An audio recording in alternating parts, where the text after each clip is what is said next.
Lobo wines in Napa. And we're here today to talk to you a little bit about our newly released 2016 Napa Valley Cabernet Sauvignon. This wine has been getting some extra attention since the preceding vintage from the same vineyard was featured on the cover of Decanter magazine as the highest rated Cabernet among 200 California cabs that were tested.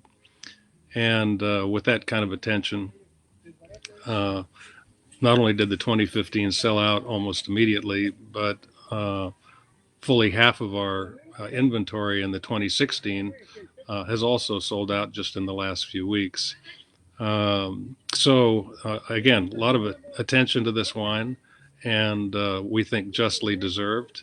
The credit really goes to the winemaker, who fortunately is with me, Victoria Coleman.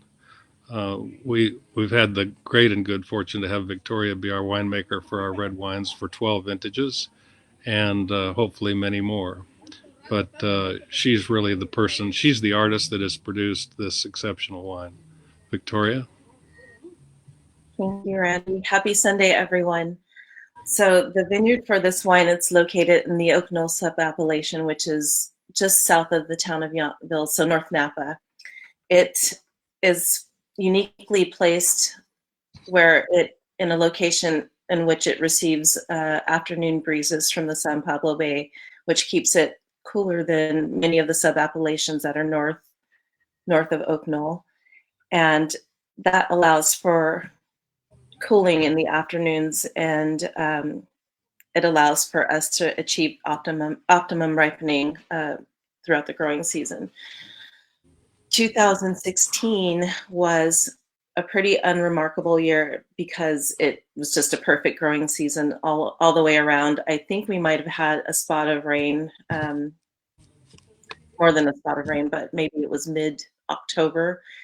By then we had already picked our Cabernet Sauvignon. So onto the wine.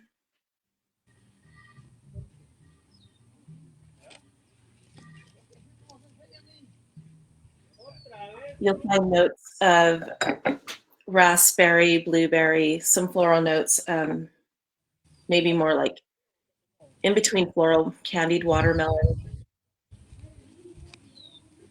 with a hint of orange rind on it.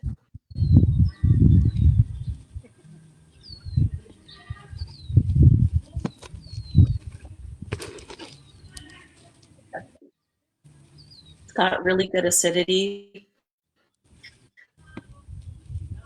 very smooth tannins, the texture is satin creamy.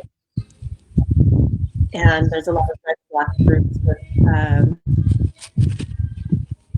a good long finish with black tea and red fruit on it.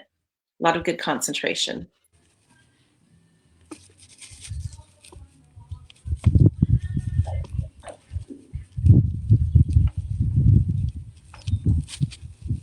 Go out and buy it.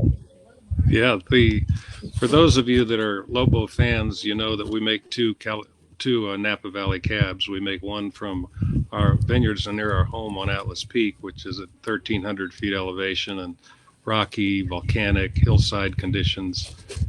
In contrast to the one we're tasting today, what we call the Napa Valley cab from the valley floor. And at least for me, this is a wine that is exceptionally approachable, a little more fruit forward than the Atlas Peak cab, and pairs well with lots of foods. I don't know, Victoria, if there are particular foods that you would suggest this wine be paired with. Like I said before, I just drink it. But I've had it with, I think it was the cassoulet that you gave me when you ordered it from Ad Hoc. That was really nice. I've had it just with pork dishes, salty pork. I say salty pork because there's a dish at a notary that's like a rillette style of pork, or a carnita style, if you will. So it's got some salt to it, but it goes really well with the wine. Good. Again, this is not a monster cab. It's intended to be a more balanced Cabernet. While you could lay this wine down for several years, you could also drink it the day after you get it. Um, it's also received a lot of critical acclaim. The scores are lining up again. Some of you may not only be disinterested in scores, but dislike the notion of scores, and then other people are quite guided by them. For the latter category, James Suckling gave this wine 92 points. Both the Wine Spectator and the Wine Advocate gave it 91 points.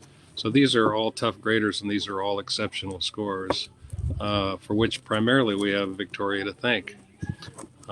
We're currently, because everybody's sheltering in place, running a special so that anybody who buys any three Lobo wines, three or more wines, gets free complimentary ground shipping. And for those of you that are PAC members or Alpha members, you know who you are, and there are also discounts that apply for you if you order the wine online. So thanks, Victoria, for joining us, and thanks all of you for listening. Everybody stay well. Thanks, Randy.